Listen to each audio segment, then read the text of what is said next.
Telangana express में दोबारा इस्तकबाल है। चलते हैं मजीद खबरों की जानिब। पाकिस्तान के साबिक वज़ीर आज़म इमरान खान पर कातिलाना हमला किया गया। पाकिस्तान के शहर गुजरानवाला में अपनी रैली के दौरान उन पर फायरिंग की गई और इस फायरिंग में इमरान खान जख्मी हो गए, जिन्हें फौरी तौर पर अस्पताल मुंतकिल कर दिया गया। उनकी दाएं टांग पर पट्टी बंधी हुई थी और उन्हें एसयूवी गाड़ी में ले जाया गया। हमलावर, जिसे गिरफ्तार कर लिया गया है, इमरान खान पर उस वक्त फायरिंग की जब साबिक क्रिकेटर शहबाज शरीफ हुकूमत के खिलाफ इस्लामाबाद तक अपने जारी लॉन्ग मार्च से खिताब करने के लिए कंटेनर ट्रक के ऊपर खड़े थे। खबर रसाई इदारों के मुताबिक इस्लामाबाद से तकरीबन 200 किलोमीटर के फासले पर होने वाले इस वाक़े ने यादें ताज़ा कर दी कि किस तरह साबिक वज़ीर आज़म बेनज़ीर भुट्टो को 2007 में एक रैली के दौरान गोली मारकर हलाक कर दिया गया था। हालांकि इमरान खान शदीद जख्मी होने से बच गए। जियो ने रिपोर्ट किया कि फायरिंग से बमुश्किल 1 घंटा पहले उन्होंने गुजरानवाला के एक और हिस्से में हामियों से कहा था, जहां वो तकरीर करने वाले थे, कि वो इसके बजाय किसी और चौक में या किसी और मुकाम में उनके साथ चले। उनकी पार्टी ने एक वीडियो ट्वीट की जिसमें वो अपनी काली एसयूवी कार से कंटेनर ट्रक पर सवार होते हुए दिखाए गए हैं। फायरिंग चंद मिनट बाद उस वक्त हुई जब वो अपनी तकरीर के लिए छत पर पहुंचे। मुकामी चैनल जियो न्यूज ने इत्तला दी कि अल्लाहवाला चौक में उनके इस्तकबालिया कैंप के करीब गोलियों की बौछार होने के बाद अफरा तफरी के मनाजिर फैल गए। उसने मजीद कहा कि जख्मी होने वालों में पार्टी के कम से कम 4 रहनुमा भी शामिल हैं। उनके दो अहम मुखालिफिन, जो कि दूसरी सूरत में एक दूसरे के हरीफ भी हैं, शरीफों की मुस्लिम लीग और भुट्टो की पाकिस्तान पीपुल्स पार्टी, नई हुकूमत में एक साथ है। इसी दौरान मौसूल इत्तलात के मुताबिक जिस शख्स ने इमरान खान पर फायरिंग की थी उसे गिरफ्तार कर लिया गया है।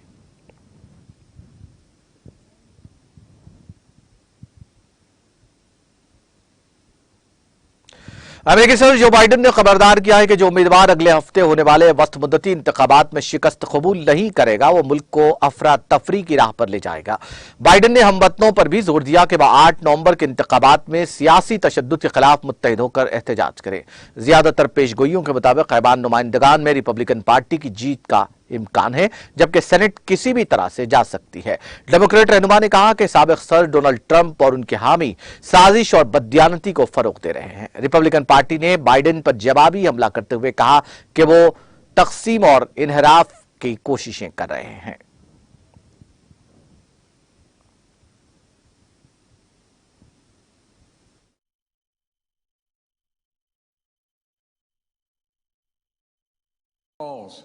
Physical threats, even threats to their very lives.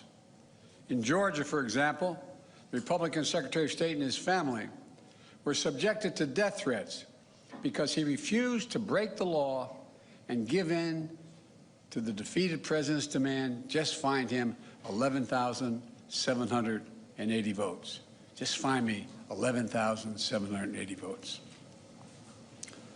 Election workers like Shay Moss and her mother, Ruby Freeman, were harassed and threatened just because they had the courage to do their job and stand up for the truth, to stand up for our democracy.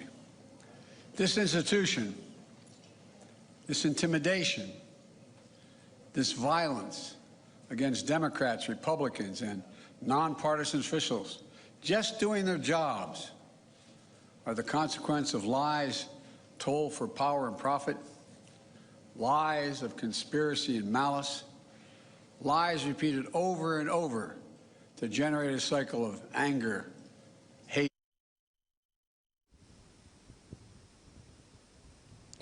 तुर्की के सदर रजब Tayyip Erdogan और Ukraine के सदर Vladimir Zelensky ने बहर Aswad की मखसूस बंदरगाहों से अनाज की बरामदात की इजाजत देने वाले मुआहदे को दोबारा शुरू करने पर तबादला ख्याल किया है।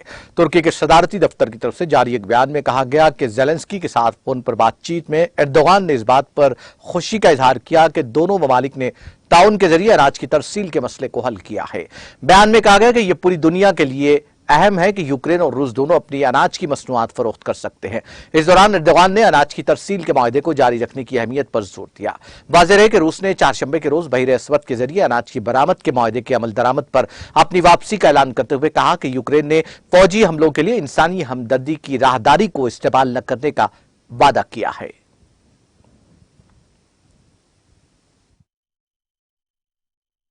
Sayın Putin'le dün yaptığımız görüşme üzerine Rusya Savunma Bakanı Sayın Şoygu, Milli Savunma Bakanımız Hulusi Akar'ı arayarak bugün saat 12'den itibaren tahıl sevkiyatının eskiden planlandığı gibi devam edeceğini bildirdi.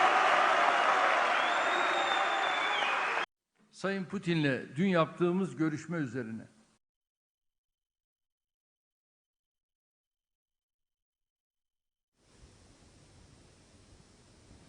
जनूबी कोरिया ने कहा कि शुमाली कोरिया ने एक बैनुल बर्राज़मी ballistic missile का तजर्बा किया है जिसे दुनिया के दूसरे सिरे तक मार करने के लिए डिजाइन किया गया है। जनूबी कोरिया के हुक्काम ने यह इत्तला दी। आईसीबीएम की लॉन्चिंग इस साल शुमाली कोरिया की तरफ से 7वीं लॉन्चिंग है और खदशा जाहिर किया जा रहा है कि यह जल्द ही जौहरी हथियार का तजर्बा करेगा। शुमाली कोरिया के ज्वाइंट चीफ ऑफ स्टाफ के एक बयान के मुताबिक शुमाली कोरिया ने जुमेरात को मुकामी वक्त के मुताबिक तकरीबन 7:40 पर तवील फासले तक मार करने वाले मिसाइल का तजर्बा किया। साथ ही बीबीसी के एक जरिए ने भी तस्दीक की है कि शुमाली कोरिया की जानिब से दागा जाने वाला मिसाइल आईसीबीएम था। शुमाली कोरिया की जानिब से फायर किए गए मिसाइल ने तकरीबन 760 किलोमीटर यानी 472 मील तक परवाज की और तकरीबन 1920 किलोमीटर की बुलंदी तक पहुंच गया। शुमाली कोरिया की योआब न्यूज एजेंसी ने अपनी रिपोर्ट में जराये के हवाले से बताया कि शुमाली कोरिया का मिसाइल नाकाम हो गया। दोनों कोरियाई ममालिक की जानिब से एक दूसरे की जानिब मिसाइल दागे जाने के बाद कशीदगी बढ़ गई और इसी सिलसिले में आज मिसाइल दागे गए हैं। नाइजीरिया की पुलिस ने तस्दीक की कि हाल ही में मुल्क की शुमाली रियासत कटसेना में बंदूक बरदारों ने खेत में काम कर रहे कम से कम 21 मुकामी ज़राई कारकुनों को अगवा कर लिया। पुलिस के तर्जमान गेम्बो ईसा ने कोशयाहा को बताया कि मुसल्लह हमलावरों ने रियासत के फास्करी लोकल गवर्नमेंट एरिया के गांव कंपानी मलाफिया के एक मुकामी खेत में काम कर रहे मजदूरों को अगवा कर लिया और उन्हें नामालूम मकाम पर ले गए। उन्होंने कहा कि 15 से 19 साल के जुमला 21 कारकुनों का अगवा कर लिया गया। इनमें ज्यादातर खवातीन थी और सिर्फ 4 मर्द थे। बंदूक बरदारों ने ताबान के लिए मुतासरीन के अहलिकाना से राब्ता नहीं किया है। पुलिस के एक तर्जमान ने बताया कि फॉर्म मैनेजर ने पहले बंदूक बरदारों के साथ एक मुआहदा किया था जिन्होंने बगैर किसी गड़बड़ी कटाई की इजाजत देने के लिए खेत मालिकों से रंगदारी की मांग की थी। उन्होंने कहा कि पुलिस हमलावरों को पकड़ने की कोशिश कर रही है। जनूबी अफ्रीका के प्रेटोरिया में कई दिनों तक जारी रहने वाली अमन बातचीत के बाद इथियोपिया की हुकूमत और टाइग्रे की इलाकाई अफवाज ने दुश्मनी खत्म करने पर इत्तेफाक किया है। दोनों फरीकों की जानिब से जारी किए गए बयान में कहा गया कि federal democratic Republic of Ethiopia और टाइग्रे पीपुल्स लिबरेशन फ्रंट की हुकूमत इथियोपिया और बाकी दुनिया के लोगों को बताना चाहती है कि 10 दिन की गहरे गौर व के बाद दोनों फरीक एक अमन मुआहदे पर मुत्तफिक हुए हैं। दोनों फरीकों ने कहा कि हमने फायरिंग को मुस्तकिल तौर पर खत्म करने और शुमाली इथियोपिया में 2 साल से जारी तनाज़े को खत्म करने पर इत्तेफाक किया है।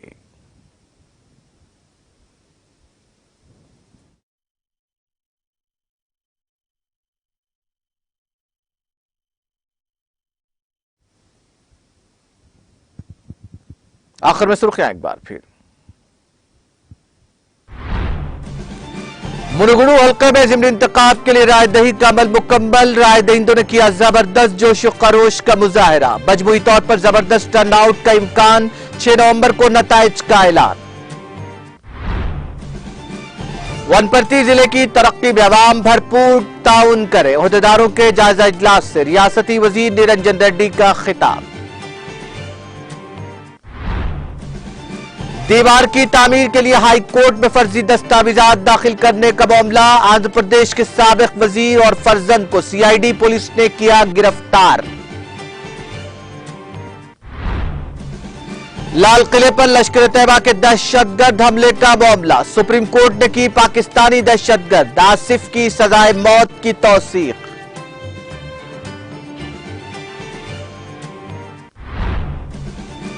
हुक्म और 5 दिसंबर 2 मराहिल में होंगे गुजरात असेंबली इंतखाबात। Chief election commissioner Rajiv Kumar का प्रेस कॉन्फ्रेंस से खिताब। मुझे एक मौका दे, राम मंदिर ले जाऊंगा। स्कूल और मुफ्त बिजली का भी वादा। गुजरात में 95 नशिस्तें जीतने केजरीवाल का दावा।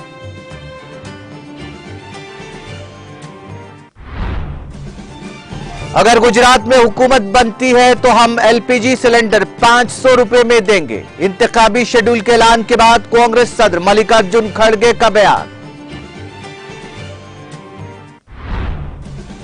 और इस्लामाबाद में रैली के दौरान इमरान खान पर कातिलाना हमला। फायरिंग में साबिक वजीर आजम का पैर जख्मी, हमलावर गिरफ्तार।